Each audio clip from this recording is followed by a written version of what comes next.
नमस्कार शेतकरी मित्रांनो, आपण आज एक नवीन पद्धत वापरणार आहोत. तशी ही फारच जुनी पद्धत आहे, पण मी प्रत्येक वर्षी याचा वापर करतो. आता चालू स्थितीला सगळ्याच बागांना प्रॉब्लेम आला की मधमाशी नाही, जेणेकरून परागीभवन होण्यासाठी त्याची जास्तीत जास्त मदत होते.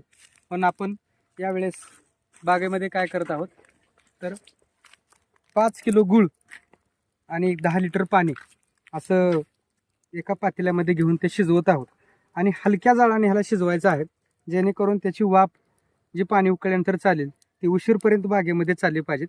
या गुळाबरोबरच आपण एक 2 ते 3 ग्रॅम, साधारणतः आपण त्याला म्हणतो की 1 तोळा ते 2 तोळेपर्यंत किंवा 10 ग्रॅमपर्यंत 2 तोळ्यापर्यंत येलदोडा बारीक करून त्या गुळामध्ये टाकायचे, जेणेकरून आपल्याला त्याचा जास्तीत जास्त फायदा होऊ शकेल.